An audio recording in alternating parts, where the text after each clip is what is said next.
Damn, what the f***?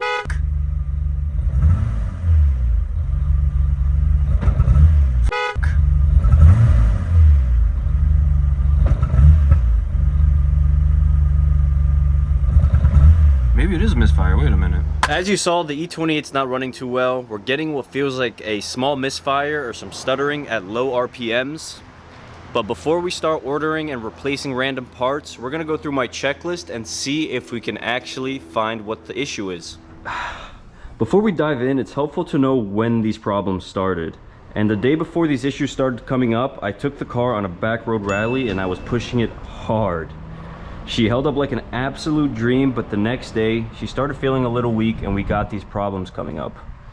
I probably knocked something loose and in return caused these issues. With that said, there's three main things we have to look at: fuel, spark, and air. We're gonna start with air because that seems like the easiest. With air, you're gonna wanna look at these two sensors right here, your mass airflow sensor and your ICV valve. Both of these have flaps on the inside that control how much air gets to the engine upon throttle response. And both of these have these two little flaps inside of them. Sometimes they get gunked up and stuck. But with these two, I already took them out and cleaned them.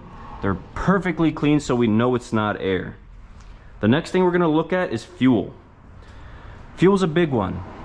If you haven't replaced anything, it's probably gonna be fuel, but in my case, in another episode, we replaced the inline fuel pump, the in-tank fuel pump, the spark plugs, the fuel filter.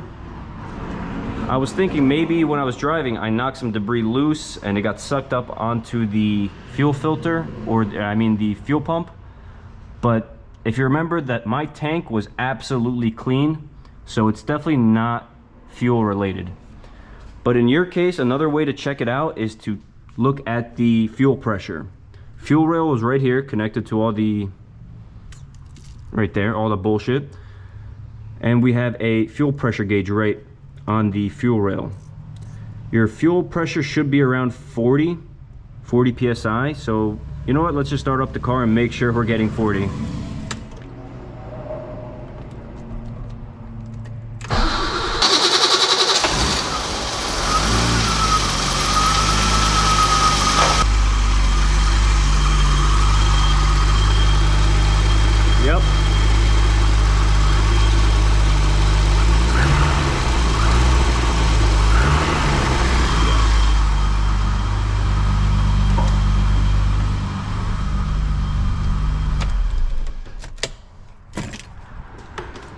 I don't want to work on a hot engine bay, so that's all we're gonna do. So at least now we know it's not fuel. So the last thing we're gonna be looking at is spark. Like before, I replaced a lot of stuff on this engine, so the spark plugs have already been replaced. But there is something that did give me some problems in the past, and it was the spark plug wiring loom. In another episode, I did have some similar symptoms, and it ended up being one of these wires that was just so loose and corroded. I was able to fix it, but it's a good chance that the wiring loom is the problem. If I remember correctly, it was one of these two. Yep, look at that. Yep, just came right out.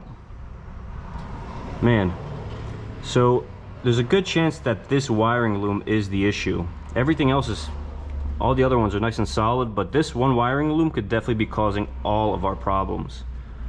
Oh, this one goes to the coil. Okay, cool.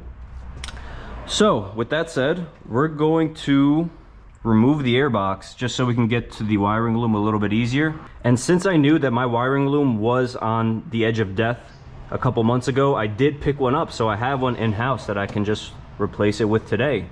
So we're gonna get rid of this box and replace the wiring loom and see if it's just that simple and we get this car back on the road. So yeah, let's get started.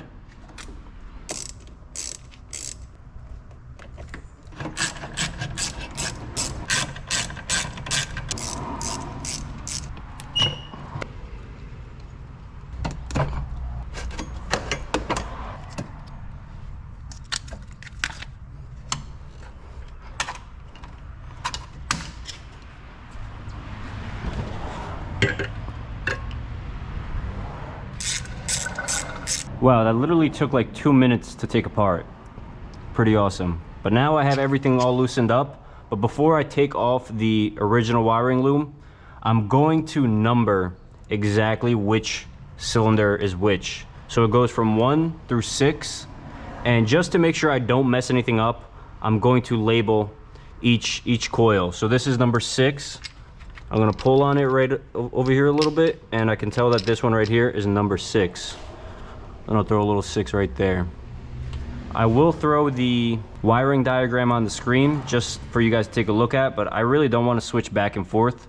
So the simplest way is to just number each coil exactly where it goes. So that's number 5, and number 5 is right down here.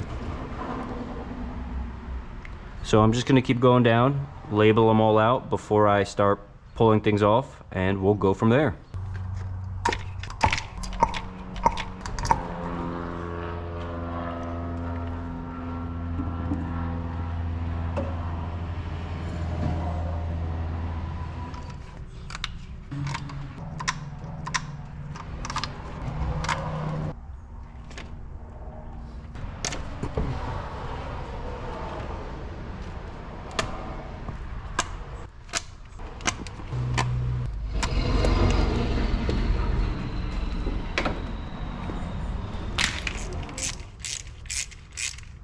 And just like that, we got the new harness in the car.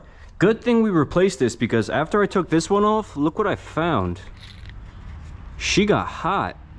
I don't think I've ever noticed that. I don't think that was there before, so that could definitely have been something that I caused during my little back road run that really just cooked this whole entire wiring loom. If this doesn't work, then the next thing would be to replace the distributor cap and rotor, because this is still the original one that I got when I got the car. That's like one of the only things that I haven't replaced.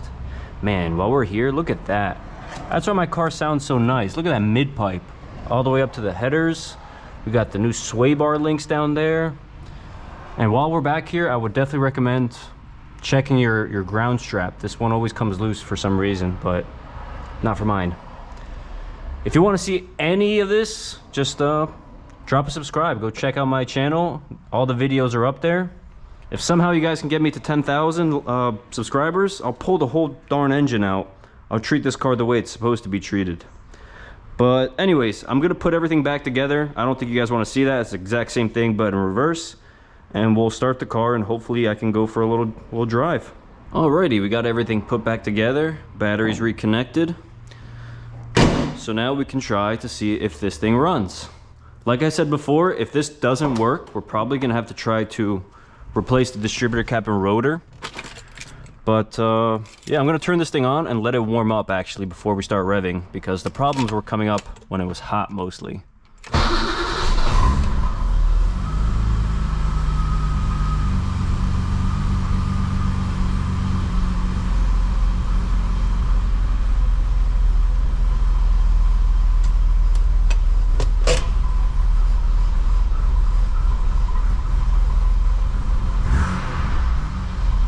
That's a good sign.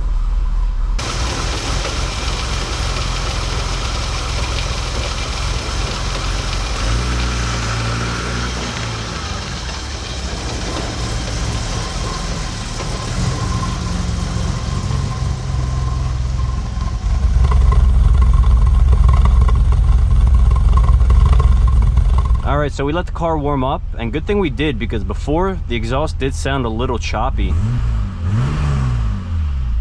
But we're looking absolutely great now, so I guess we can go for a ride.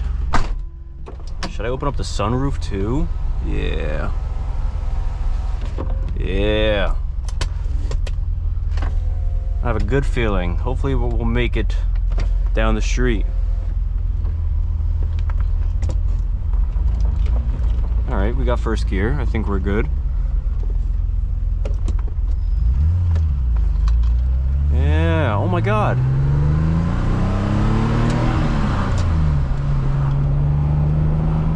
Wow, she's feeling more responsive too. Oh my God. Okay, let's go this way. Oh, maybe not.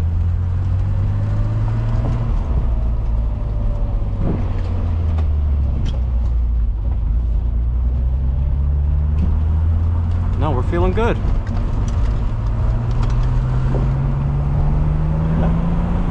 Yes! Yes! Oh, she's nice and nimble. Look at this. Whoop, potholes. Yeah. This is sick. What is that? Drop it to second.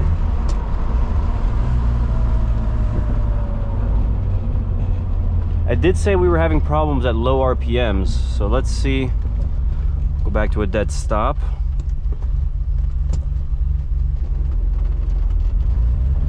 No. Oh, we're good. Yeah. I'm just going all over the place. Oh my God, awesome, dude.